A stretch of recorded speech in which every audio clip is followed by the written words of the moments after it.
જય શ્રી સ્વામિનારાયણ ભક્તો। સત્ય સિદ્ધાંત સમિતિનો ઉદ્દેશ્ય એ છે કે શ્રી સ્વામિનારાયણ ભગવાન સ્થાપિત મૂળ સિદ્ધાંતોનું પુનઃસ્થાપન અને રક્ષણ। સત્ય સિદ્ધાંત સમિતિમાં જોડાયેલા એક વરિષ્ઠ હરિભક્ત દ્વારા સમિતિના સંકલ્પ બિંદુને સમજવાનો પ્રયાસ કરીએ। વાલા સર્વે સંતો તથા વાલા સર્વે હરિભક્તો, આપ સૌને અમારા સત્ય સિદ્ધાંત સમિતિ વતી ઘણા ભાવથી જય સ્વામિનારાયણ। વાલા ભક્તો, આપ સૌ જાણો છો તેમ આપણે હરિભક્તોનું એક સંગઠન બનાવવામાં આવ્યું છે અને તેનું નામ સત્ય સિદ્ધાંત સમિતિ એવું રાખવામાં આવ્યું છે। આ સત્ય સિદ્ધાંત સમિતિનું માળખું પહેલાં હું ટૂંકમાં વાત કરું તો સરસ રીતે ગોઠવાઈ ગયું છે, વ્યવસ્થિત રીતે કામ કરતું પણ થઈ ગયું છે। આ માળખામાં જોઈએ તો ઉદ્દેશો પણ આપણે બનાવ્યા છે, બંધારણ પણ એનું બનાવ્યું છે। આના બંનેનું પાર પાડવા માટે આપણે સરસ મજાના 2026ની સાલને અનુલક્ષીને 26 સંકલ્પો આપણે રજૂ કર્યા છે। આ 26 સંકલ્પો એ જ આપણું કાર્યક્ષેત્ર છે એમ કહેવું હોય તો પણ કહી શકાય।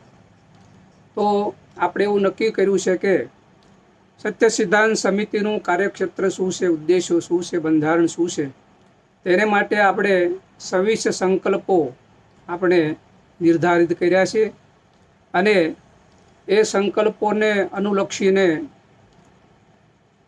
દરરોજ અથવા તો સમયાંતરે એ જે સંકલ્પો છે તેના નિરૂપણ કરતાં આપણે વિડીયો આપની સમક્ષ રજૂ કરવામાં આવશે। તો તે સંદર્ભે આજે એ સંકલ્પ બિંદુઓ જે સત્ય સિદ્ધાંત સમિતિના છે તેનો સંકલ્પ નંબર 1 અને સંકલ્પ નંબર 2 વિશે થોડીક વાત હું આપની પાસે રજૂ કરવા જઈ રહ્યો છું। સંકલ્પ પત્રનો પહેલો સિદ્ધાંત છે, હું સ્વામિનારાયણ સંપ્રદાયનો અને સંપ્રદાય મારો આ આત્મી આસ્થા આત્મસાત કરીશ। બીજો છે, જે ભક્તો કે ભક્તોના સંગઠનો આપણા સંપ્રદાય માન્ય પરંપરાઓ અને સત્ય સિદ્ધાંતોની શુદ્ધિ સુરક્ષા માટે નિષ્કામ ભાવે કામ કરતા હોય તેને મન, વચન, કર્મ, તન, ધનથી સહયોગ કરીશ। તો વાલા ભક્તો, આ 2 સંકલ્પોનું નિરૂપણ હું ટૂંકમાં આપની સમક્ષ કરવા જઈ રહ્યો છું। આ જે સંકલ્પોની મેં તમને વાત કરી તેમાં વચનામૃતના પ્રમાણો આપણે જોઈએ તો વચનામૃત ગરડા મધ્યનું 5મું, ગરડા મધ્યનું 60મું, 61મું, 62મું અને ગરડા અંત્યનું 7મું। આ 5 વચનામૃતોની અંદર જે આ સંકલ્પો મેં તમને રજૂ કર્યા એનું પ્રતિબિંબ શ્રીજી મહારાજે આ 5 વચનામૃતોમાં આપણને સૌને સમજાવ્યું છે। સંતોએ, હરિભક્તોએ મહારાજને આ બાબતના પ્રશ્નો પૂછ્યા છે અને એના મહારાજે સરસ મજાના ઉત્તરો આપ્યા છે। હું એ બધા વચનામૃતોનો તો તમને વાત નહીં કરી શકું, પણ કેટલાક એના અંશો હું તમારી સમક્ષ રજૂ કરું છું।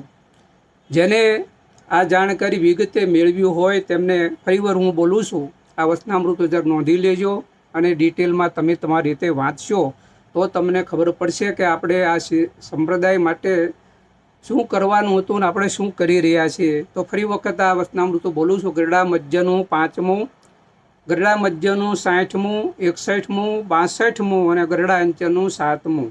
આ 5 વચનામૃતોમાં ભગવાને નિયમ, નિશ્ચય અને પક્ષની બહુ સરસ મજાની વાત કરી છે।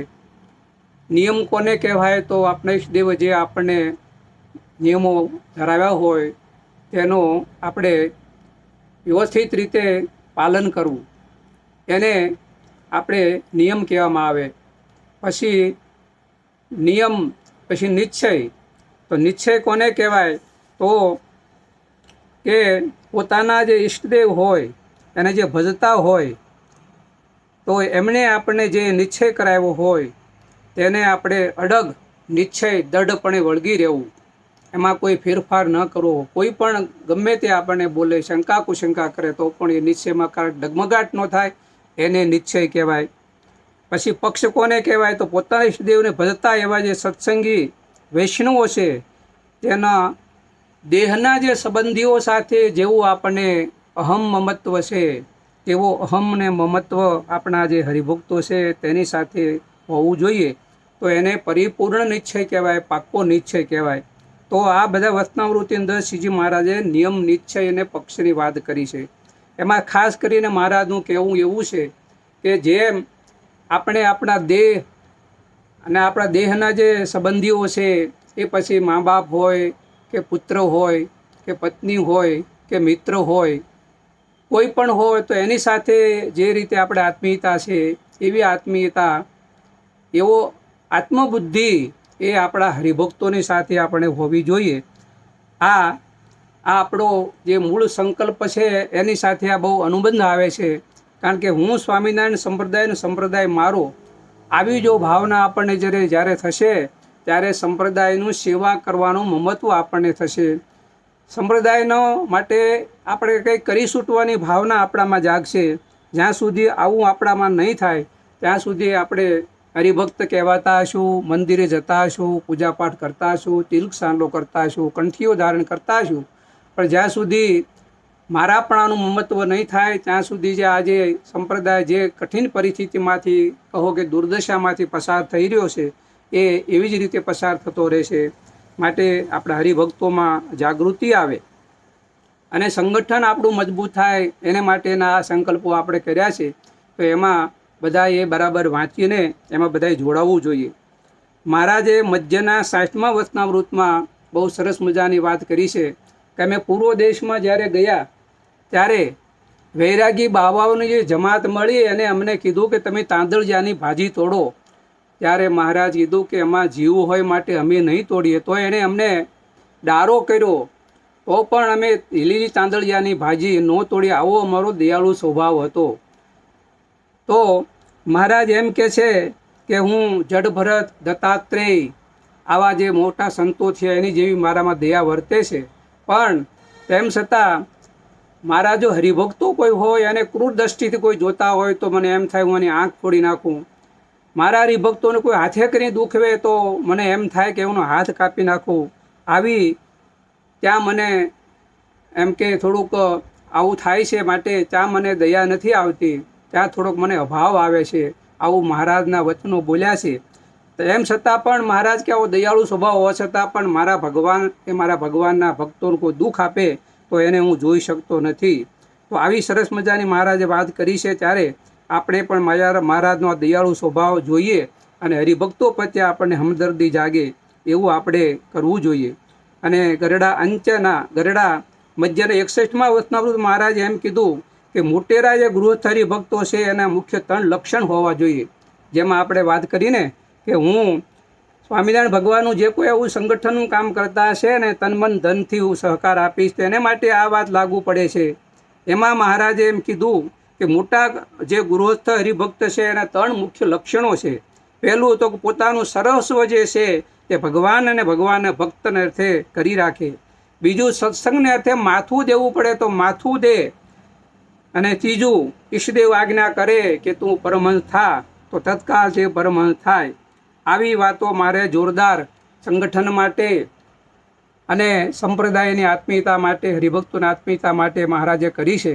તો એને આપણે શિરોમાન્ય કરીને આવું જ્યારે સંગઠન સંપ્રદાયની શુદ્ધિકરણ થતું હોય ત્યારે સત્ય સિદ્ધાંત સમિતિને આપણે મન વચન કર્મથી આપણે સહયોગ કરીએ.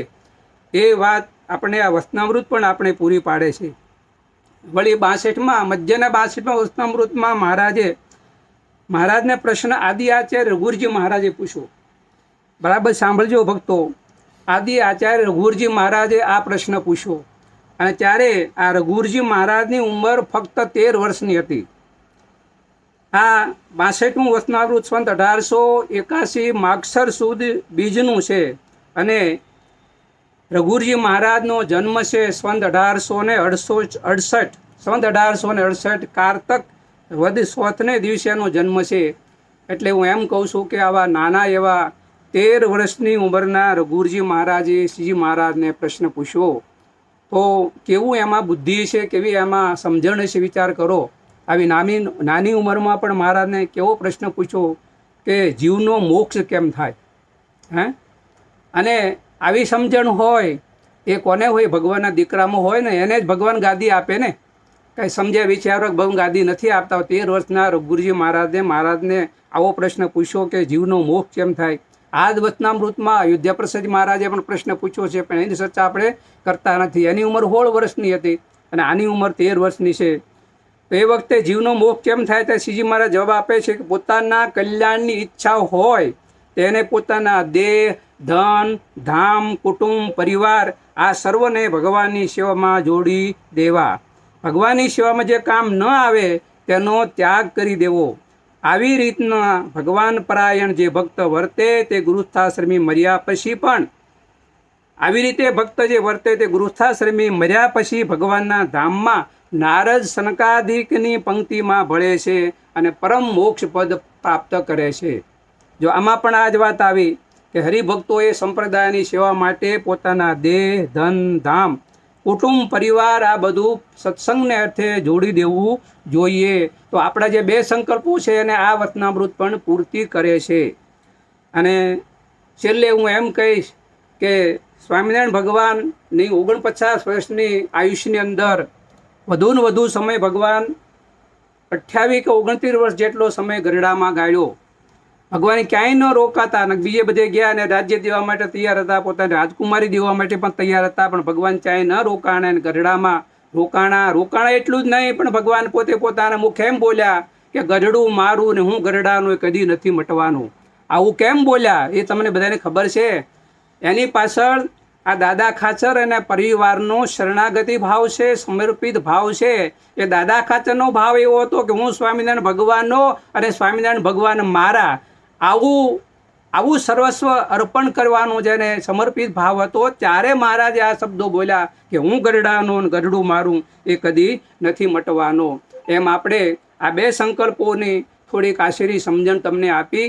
તો બીજો સંકલ્પ જે આપણો હતો, પહેલો સંકલ્પ આપણો સરસ છે કે હું સ્વામિનારાયણ સંપ્રદાયનો અને સંપ્રદાય મારો, આવી આત્મીય આસ્થા હું આત્મસાત કરીશ. અને આ સંગઠનનું કામ જે ભક્તો કે જે સંસ્થાઓ કે જે કોઈ સંગઠન કરતું હોય એને મન, વચન, કર્મથી હું ટેકો આપીશ. આ 2 સંકલ્પોને આપણે ધારીએ, વિચારીએ અને આપણા જીવનમાં ઉતારીએ અને યત્કિંચિત આ જે સંગઠનની રચના થઈ છે એમાં આપ સૌ સહકાર આપીએ એટલી અપેક્ષા સાથે હું વિરમું છું. બધાને જય સ્વામિનારાયણ. તમે પણ અભિયાનમાં જોડાવા માંગતા હોય તો નીચે આપેલા નંબર પર નામ, ગામનું નામ અને ફોન નંબર લખી વોટ્સએપ કરો તથા ચેનલ સબસ્ક્રાઇબ કરી કોમેન્ટ સેક્શનમાં જય સ્વામિનારાયણ લખો.